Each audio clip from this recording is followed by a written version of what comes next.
সবাইকে আমার নমস্কার, প্রীতি ও শুভেচ্ছা।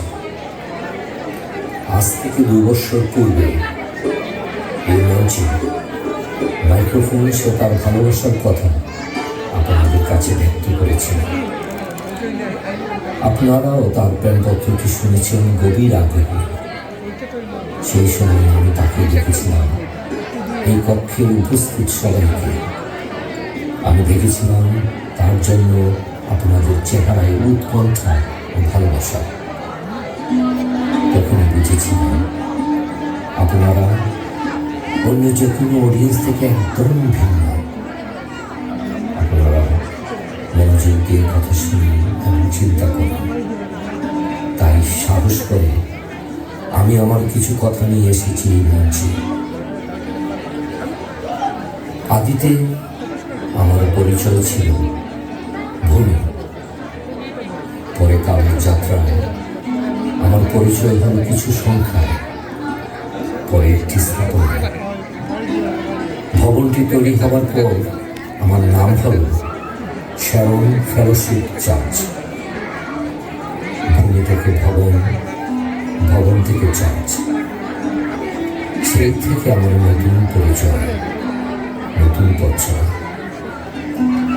আমার কাছে মানুষ যখন আসতে শুরু করলো, আমি দেখলাম আমাকে সবাই সম্বোধন করছে ঈশ্বরের ঘর। প্রতি রবিবার দলে দলে মানুষ এসে সমবেত কণ্ঠে গান গেয়ে ঈশ্বরের আরাধনা করতে লাগলো। সেই থেকে আমি জানলাম খ্রিস্টীয় ধর্মকে, জানলাম ভালোবাসাই মূল মন্ত্র এই ধর্ম। ভালোই চলছিল আমার। দেখতে দেখতে 65 বছর কেটে গেল। দেখলাম যারা এই চার্চ শুরু করেছিল তারা একে একে সবাই সময়ের কাছে হার মেনে চলে যাচ্ছে। এমন একদিন আসলো, দেখলাম আমাকে দেখাশোনার লোকের বড় অভাব। উপায় না পেয়ে চার্চের সদস্যরা একটা কঠিন সিদ্ধান্ত নেয়। তারা এই কক্ষে বসেই সভা করে সিদ্ধান্ত নিয়েছিলাম আমাকে বিক্রি করার। আমি চিৎকার করে বলেছিলাম, না না, তোমরা আমাকে বিক্রি করো না, আমি থাকতে চাই তোমাদেরই মাঝে। কিন্তু আমার কথা, আমার চিৎকার পৌঁছুনি তাদের কাছে। আমি কত ঝুড়ি কেঁদেছিলাম, কিন্তু কিছুই দেখতে পাইনি তাদের। সাল 2021 আমাকে বিক্রি করা হলো। আমি নীরব হয়ে সব দেখছিলাম। একটা চাপা হাহাকার বুক জুড়ে বয়ে বেড়ালো। আমাকে কিনে নিলেন ডক্টর দেবাশিস মৃধা ও তার স্ত্রী চিরমিধা। আমার নতুন নাম দিলেন শিব মন্দির আনন্দ আশ্রম। প্রথম দিন থেকেই আমি আমার হারানো সুখ খুঁজে পেতে লাগলাম। আমার সে কি আনন্দ, সে কি আনন্দ, তারপরে প্রকাশ করার মতো নয়। আমি আপনাদের ভালোবাসায় সিক্ত। সত্যি বলছি, আমি আপনাদের ভালোবাসায় আপ্লুত। এই নতুন পরিচয় আমাকে করেছে অনেক গর্বিত।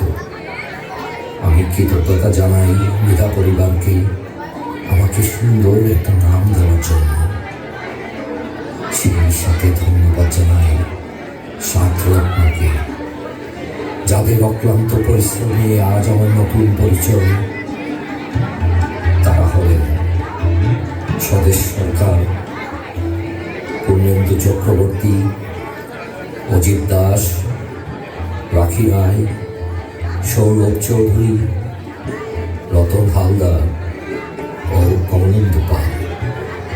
পরে একে একে এসে যোগ দিয়েছেন অনেকেই, এবং প্রতিদিনই এসে যোগ দিচ্ছেন অনেক রত্নরা। সবাইকে রত্ন এই কারণেই বলছি, প্রতিটি রত্নের একটা নিজস্ব গুণ রয়েছে, এবং সেই গুণ সবাই স্বেচ্ছায় সেগুলোকে দান করছে আমাকে। যখন আমার পরিচয় ছিল চার্চ, তখন বছরে একবার ডিসেম্বরে তারা আমাকে সাজাত। কিন্তু এখন তোমরা আমাকে 12 মাসে 13 বার মন উজাড় করে সাজাও। দুঃখিত, আমি তুমি বলে সম্বোধন করে ফেলেছি। আর তুমি কেনই বা বলবো না? নিজেদেরকে তো তুমি বলে সম্বোধন করে। মাত্র 4 বছরে তোমরা আমাকে যে ভালোবাসা দিয়েছ, আমি পূর্বে তা কখনোই পাইনি। আমার এখন প্রায় ভয় হয়, এত সুখ কি আমার শরীরে? আমি আবার একা হতে চাই না। আমি জানি একা থাকার যন্ত্রণা।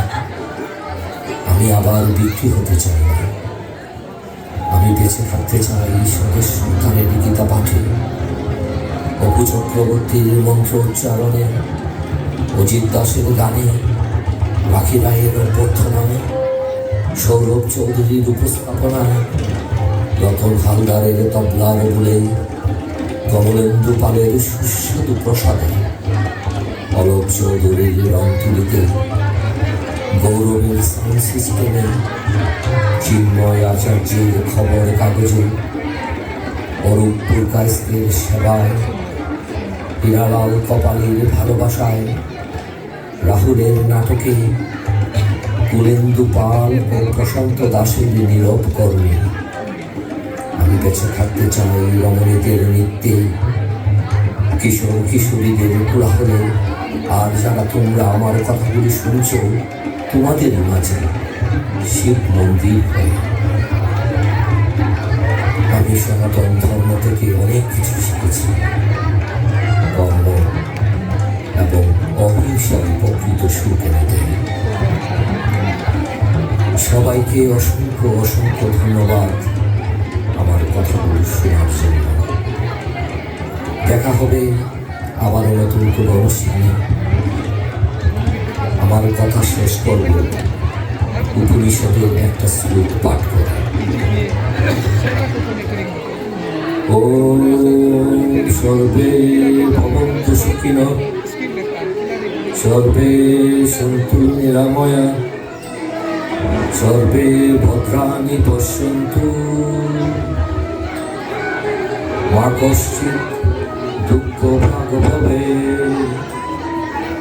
ওম শান্তি শান্তি শান্তি।